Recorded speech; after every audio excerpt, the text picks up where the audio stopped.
Hello everyone, welcome back. Today we're gonna do a mechanical evaluation of the SCAR 17, okay? So this rifle here belongs to a friend of mine who has lent it to me to try out. He has lent it to me before, I have shot it before, but this time I really had a chance to get into it and like really fully understand how this rifle works. I probably have shot about 150 rounds of 308 on this. It is a wonderful rifle.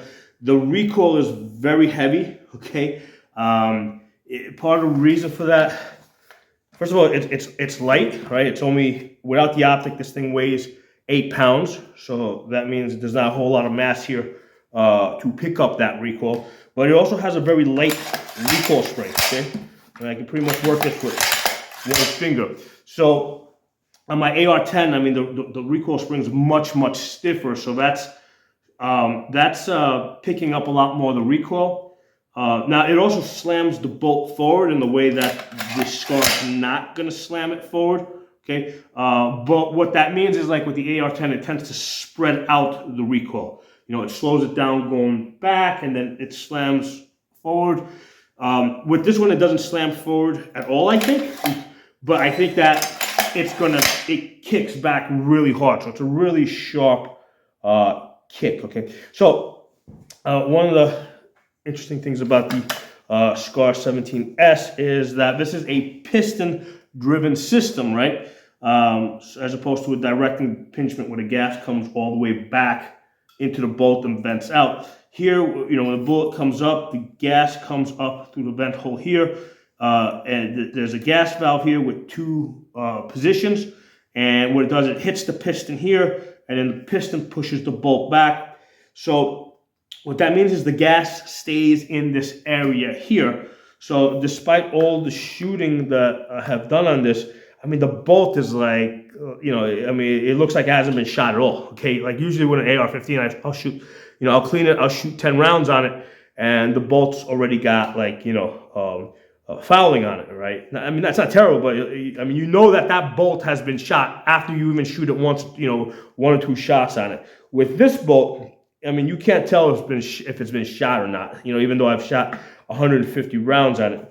But what that means is that since all the you know, the gas stays up here, that gas valve and that piston, this area over here, needs to be cleaned. Okay. So I don't know when the last time my friend cleaned this, but one of the things that I noticed pretty quickly, lift the front sight up. So when you lift up the front sight post, you can get to your adjustable gas position. So the way I received this is that this was like pretty stiff when I was trying to switch it between the two gas positions. And that's an indication that there's a lot of fouling going on in there. And this is something that you want to clean, because if you don't clean this, you'll get carbon lockup, and then, like, you know, you're just not going to be able to move this. Now, the SCAR design seems pretty robust. I mean, you could probably hit this with a hammer and it will move enough to get it out if you had to, probably without breaking it. But you know, and you know, as opposed to like the round ones, because this one only has two gas positions.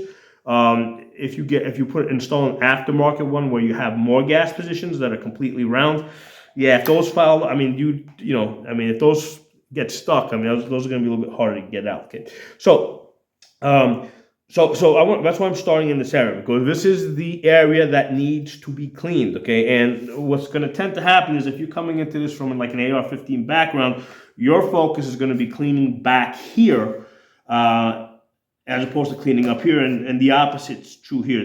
Your focus needs to be on cleaning up here, so you can, like, maybe 1 out of every 10 times you can go back there, but most of your cleaning, you know, the 9 out of 10 times you got to be up here, making sure that this area stays clean. Now, one of the issues that I have found is that with this, because this has a Midwest Industries rail up here, and I don't know if that came with the rifle or if this is an aftermarket attachment, but this says Midwest Industries, whereas everything else on the gun back here says FN USA.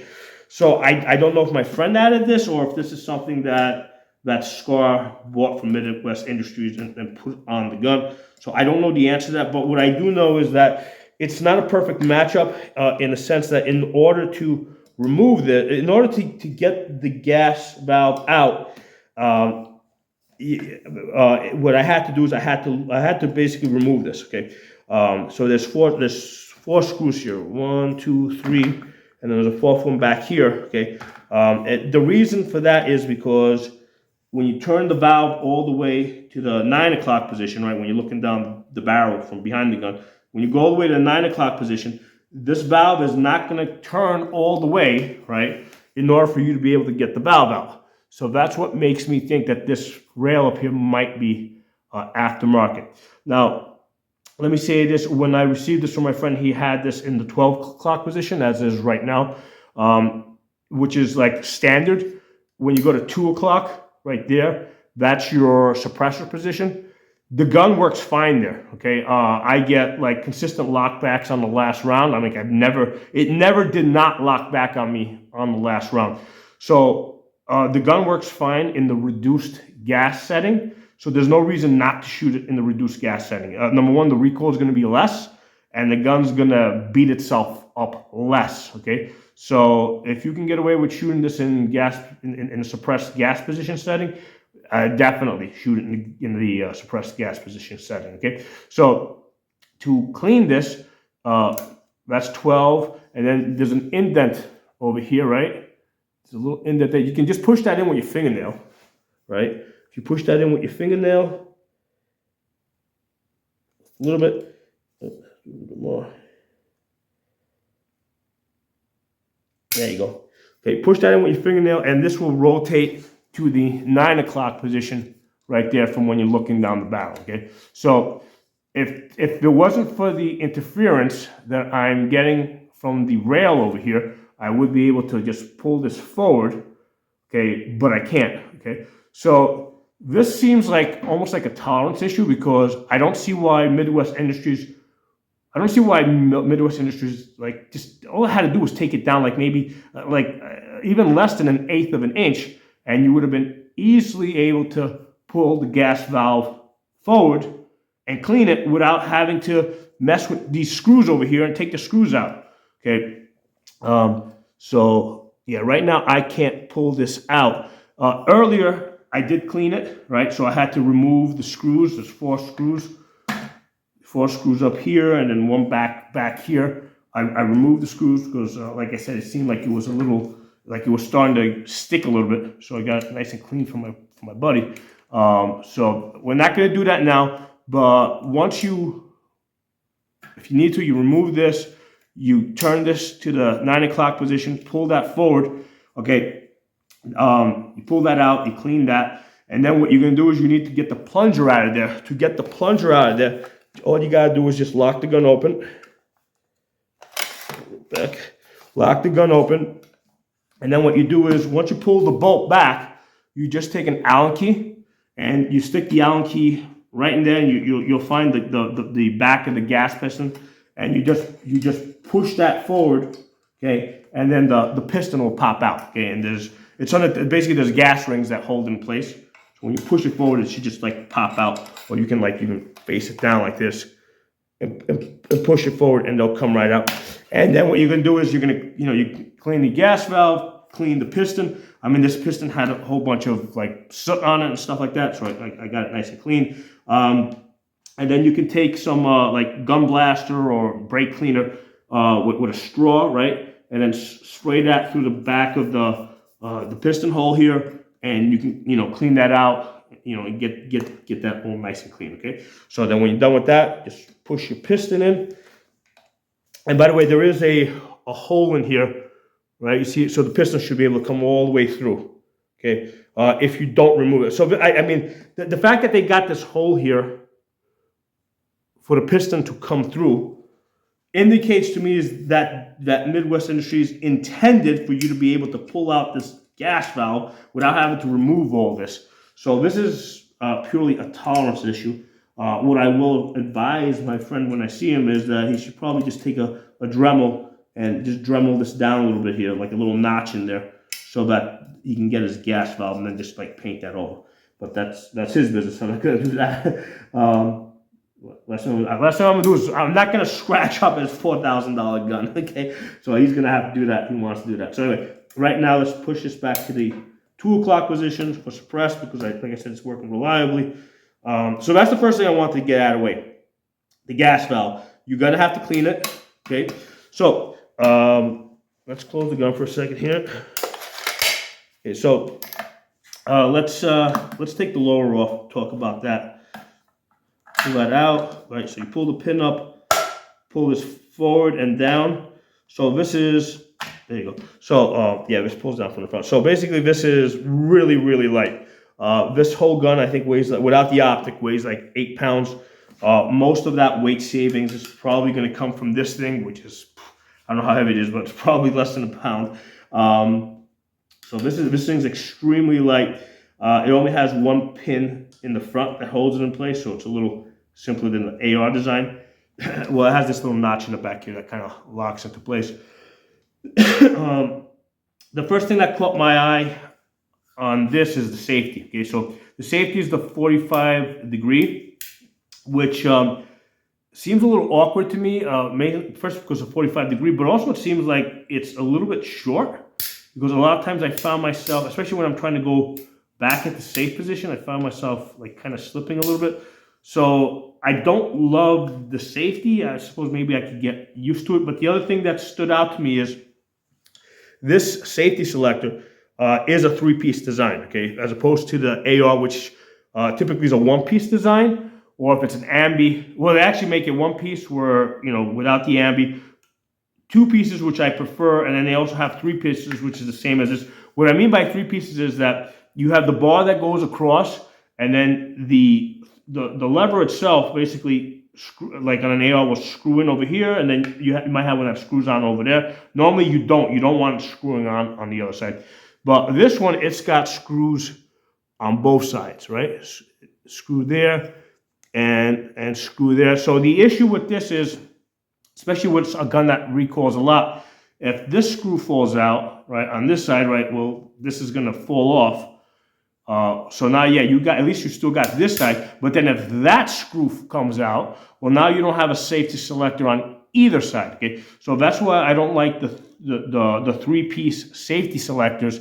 I like the 2-piece ambidextrous, which means that the lever and the bar that goes across is 1 piece, and then on the other side, that's the 2nd piece that basically screws on. So the worst thing that can happen is just this piece falls off, but this is, you know, you're never going to have a safety selector that doesn't work because this piece is connected and the bar that goes across are 1 piece. Okay, so I want to mention that on the safety selector. Other thing is I really like the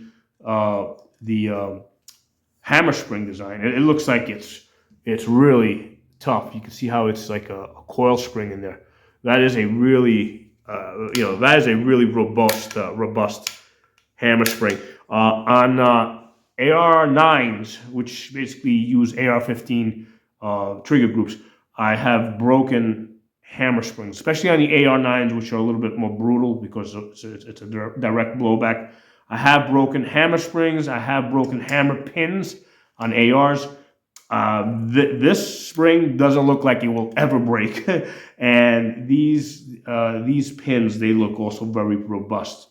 Both the hammer pin that goes through, and the trying to take a look at the trigger spring. That looks like it's pretty tough too. But I've never broken a trigger spring. A trigger pin. I've broken hammer pins, multiple ones on AR9s. But yeah, that's a really nice. Robust spring that they got in there for the hammer, okay? And of course, it's got a ambidextrous magazine release on this side over here. So if I push it here, you can see how it pulls up a little bit. So that's a very interesting design. So yeah, I do like the ambidextrous magazine release. Okay, so and it looks like this is Magpul over here. I do wish, I mean, for $4,000 that these guns cost, I wish they would sell one that had the compartment here where you could put like an extra firing pin and stuff in there, or extra batteries. So yeah, that's something I think that it would be nice if they included. But anyway, let's put this down for a second.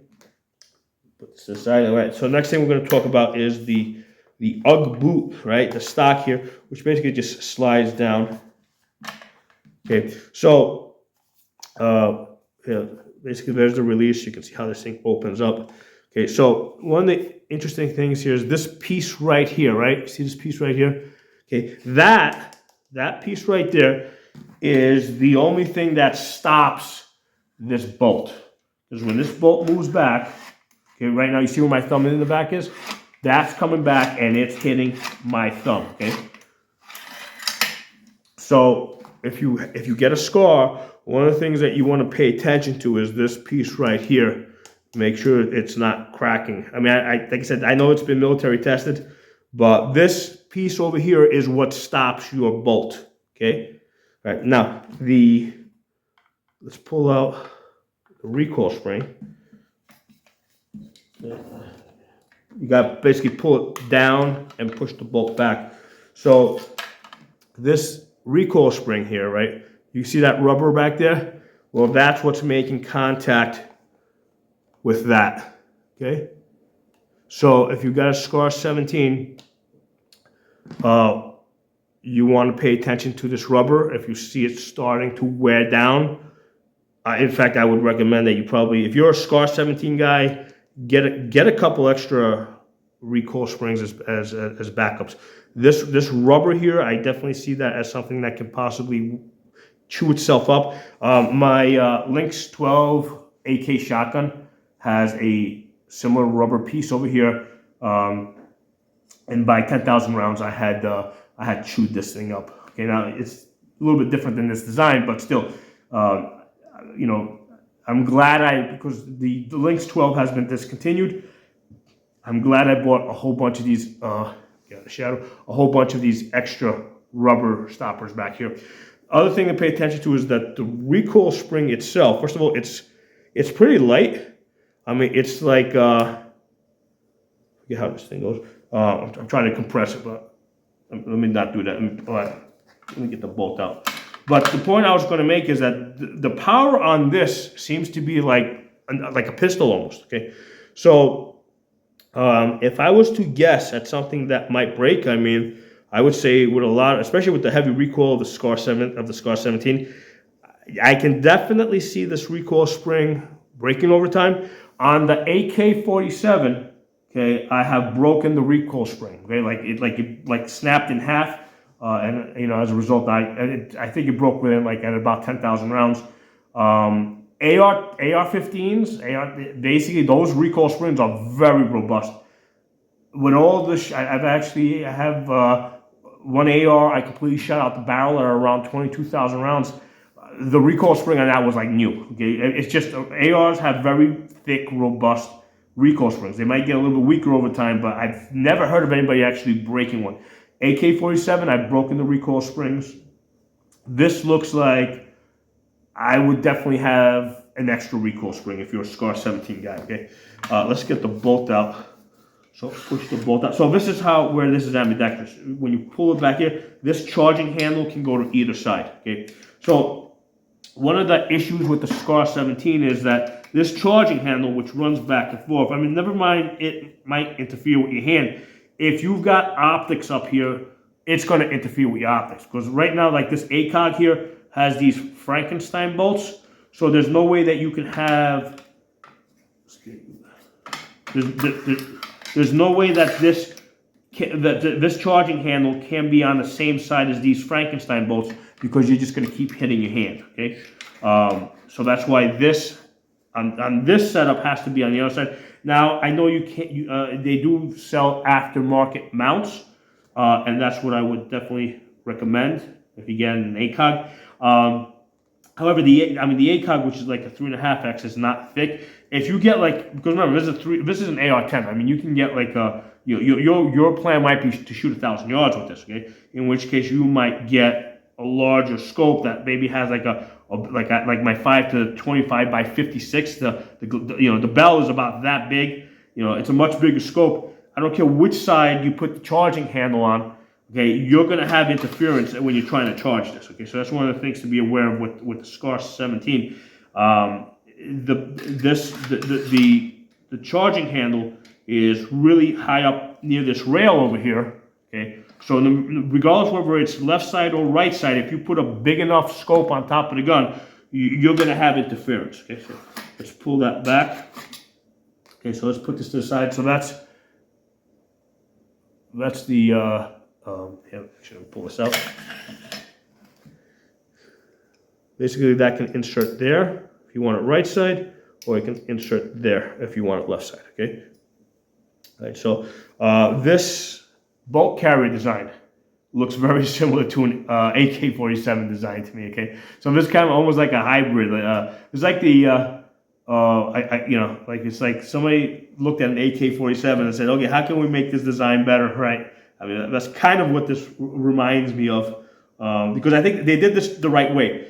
They basically said, okay, hey, listen, barrel and optic need to be connected. Okay, so this golden part here, that's your upper receiver. So it extends all the way to the front here. So you can put optics all the way across this, all the way up to here, right? And it's essentially connected to your barrel. Okay, so this is the best place. This is a really good setup. I mean that they took from the AR, right? From the AR upper design. Okay, so that's a really good design. And what they did is they just extended the upper receiver, so you've got a lot of real estate here, right? Because when AR-15, like, would normally stop someplace over here, and now all this over here is rail or handguard, which is not good enough to mount like precision optics. Okay, well, with this you can do precision optics all the way to the front over here. Okay, so let's actually we'll come back to the bolt. I just want to show you guys. Okay, so I mentioned earlier, like if you want to take this part out, basically just screw there, screw there, screw there. That comes out, and that will allow you easier access to the gas valve. One of the things with the SCAR, right, is that it's supposed to be easy to change out the barrel. Okay, well, I don't know if it's easy, but basically this is, once this comes out, right, this, which is connected to the front over here, the front rail, that's your front rail over here. This on the side over here, this and that's what's holding your barrel in place. So you remove these screws over here, those screws over there, and then you should be able to get your barrel out, which looks like it slides in from the front based on how the rails are. Let's see if I get into the light. Based on how the rail, it looks like the barrel slides into the upper receiver from the front. And that's a really nice design. That looks like it's a hell of a lot easier than getting your barrel, into an AR-15 upper. That is a much easier design. Now, one of the things I asked about, I asked a couple of people that had SCARs, like, okay, fine, if you change out the barrel, are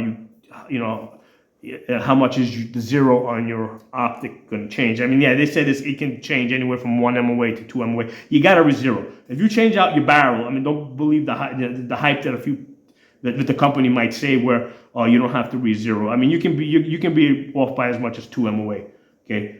2 inches at 100 yards. So you absolutely have to re-zero if you change your barrel out, okay, as you would expect. It's no different than like if you take a scope on and put it back off, you have to re-zero, okay? So don't expect that you would. Now, would it probably be like good enough where, like, could you hit a target at 100 yards? Yeah, you probably could, like in some type of an emergency situation, but you still have to re-zero. But I thought you guys would like to see how the barrel gets attached. And it looks like it's just these screws right here. Okay, without me having actually done it, right? There's like three star screws, three on each side. So it looks like it's a total like 6 screws. Okay, that's what holds the barrel. But I was actually wondering what this thing was over here, and before I took the gun apart. And now I know that's what holds the barrel. The barrel seems to be like it's free floated because I had this rail off earlier, and it doesn't. The barrel doesn't look like it makes contact with any other point. So it is free floated from this point right here. Okay, so by the way, that's your brass deflector right there. So this is pretty light. I mean, this is, you know, so like I said, this is basically I wanted to, it's almost like a mechanical evaluation. I mean, this is a very nice machine that they got here. Let's take a look at the bolt carrier. Take that, put this aside for a second. Drop the Allen key, we don't need that anyway.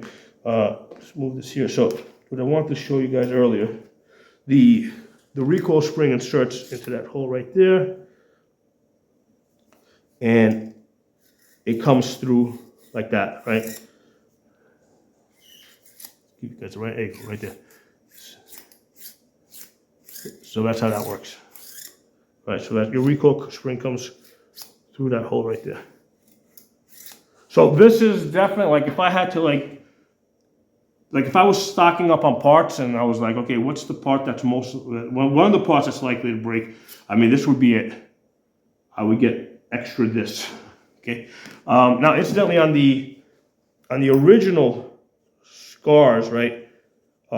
This part here, the way this locks into place, part of the problem was back in the early days that a lot of times you would just bang this and it would pop open. So I believe that problem has been corrected. Okay, and like I said earlier, that meets up right there. So this is an area that I would check out. Now, if this does for some reason fail, right, and I'll talk about it later, if that for some reason fails, what stops your bolt, right? Because right now, like, again, the Scar 308, heavy recoil, this is coming back, it's hitting there. If it's not hitting there, what's stopping the bolt? Well, the only thing that's going to stop the bolt is this charging handle is going to come back and it's going to hit the frame right there, okay? And that can be on either side. Wherever you have it, it's going to come back and it's going to hit the frame right there. So this upper receiver is the part with the serial number, okay?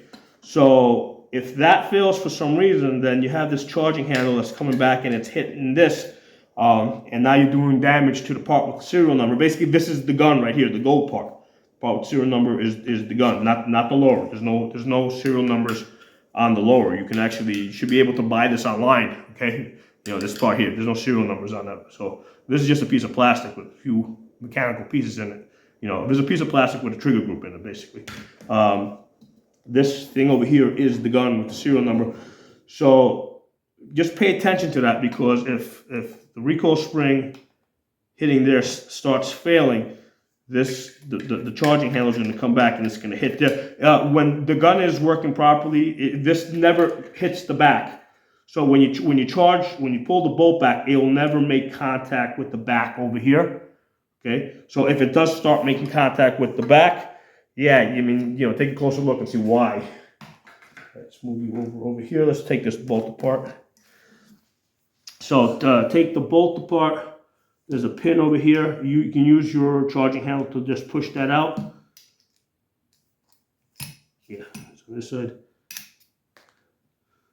So instead of a cotter pin, you've got, so instead of a cotter pin, you've got this piece over here. There's actually a little piece of rubber in there that it uses for tension to hold it in place.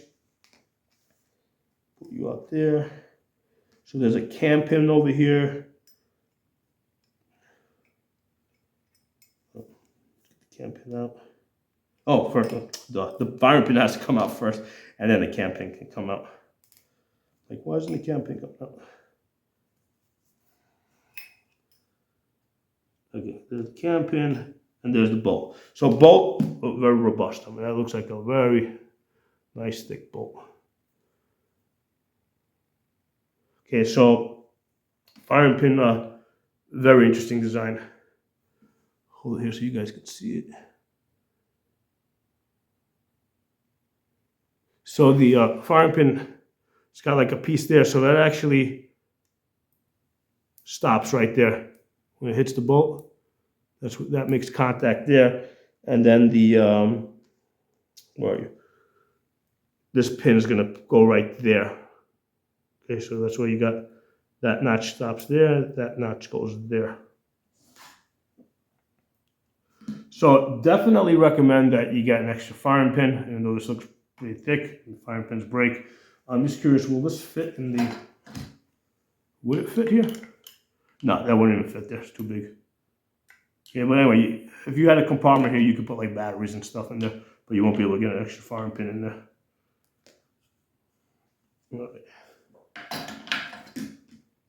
All right, let's get this back together. So anyway, the bolt carrier itself, a thick piece of metal. I mean, I can't imagine this thing would ever break. This is a solid piece of metal. All right, so first let's get the bolt back in there.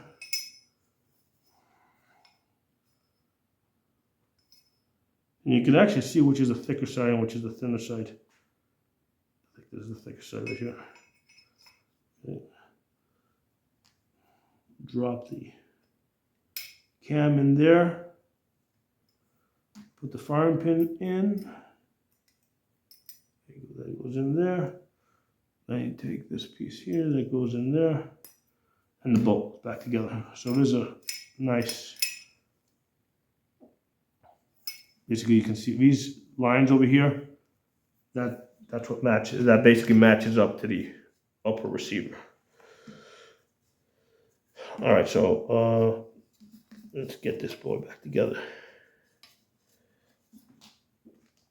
So first thing we're going to do is you want to extend your bolt. Put that there. You want to go just far enough so that you can get your charging handle into place. Now I mentioned earlier that the charging handle can. There you go. The charging handle can interfere with your scope if you have a big enough scope. They do make charging handles that curve down. Okay, this doesn't rotate, so it would work. The issue there, if it curves down, it can hit your hand and cause other problems. Okay, so because that's one of the things I was doing. I was like kind of holding this, trying to figure out where my hand would be. Because right now, this will go back and forth without interfering with my thumb, right? Like, so let's say if I'm holding it there, but if it curves down, all of a sudden it's gonna hit my hand. So getting one that curves down can create a whole bunch of other problems. Okay? So just something to think about if you're in that situation. If thinking about getting the one that's curved down, think about where you put your hand and if it's going to interfere with it. All right, so the next thing we do, take this, and this matches up. The skinny side goes up. And basically just put this in there, put it in the hole, push, and up it goes, and that locks that into place. And then let's close this.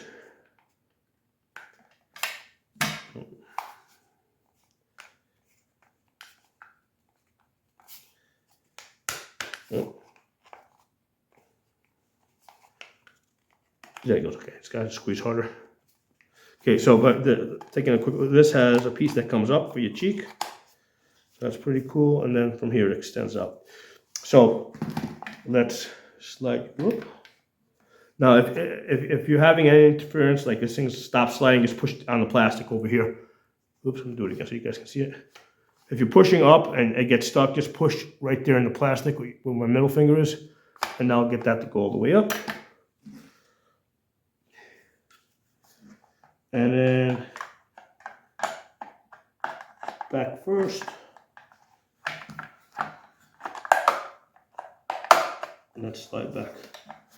And then pin. Actually, see me hold it right there. So yeah, so where this is, like this is, I mean the charging handle right there isn't bad, because that's where it's from. Let's say I put my hand there. I mean, you'd have to like, because if you come further back, I mean, now you're running into the magazine well. So the magazine well will keep your hand from coming that far up. So if you're getting tired, this is probably as far back as I would go. So the charging handle is okay there. That's not going to interfere. But if that curves down, right, if you decide to get one that curves down because your optic is so big, yeah, now that could hit your hand. Okay. So this has a stock trigger. Yeah. So yeah, that's the FN Scar 17. So, I mean, an excellent piece of machine over here. Well designed. I wish they had some better way of. Well, here's the thing. I mean, the problem here is, I was going to say that I wish I could access the gas valve more easy.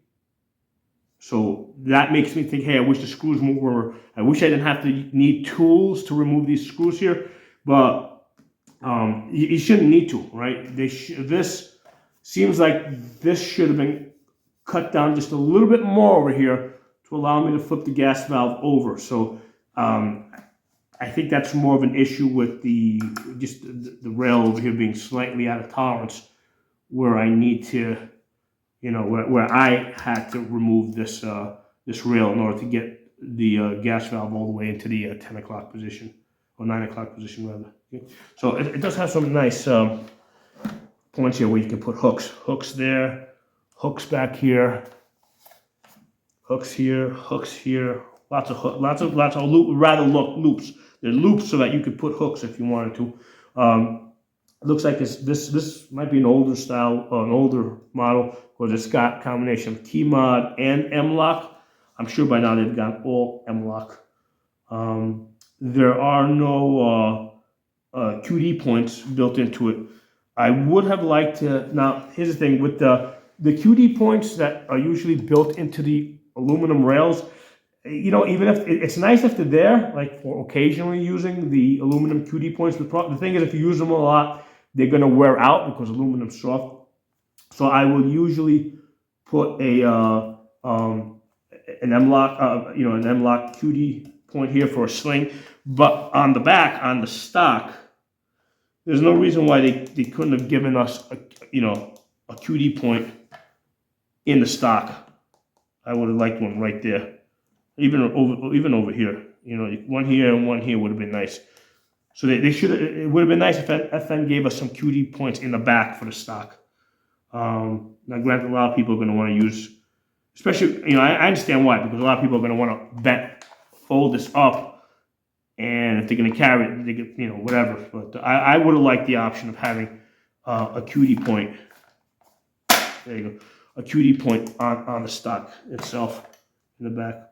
So, in my thoughts on this, excellent piece of. Hold on, actually, there is a QD point up here. Yep, look at that right there. There's a QD point. I was wrong. It's on the Midwest rail. So Midwest Industries did include a QD point right there where you can put your QD there. But so we got one in the front, but we don't have one in the back. I'm glad I saw that. Everybody would be like, you didn't see it, you're blind. Nah, it's there. I see it in the front. There's one right there. But it would have been nice to have a QD point back here somewhere. Anyway, drop some comments. Let me know what you guys think. And I will talk to you all soon.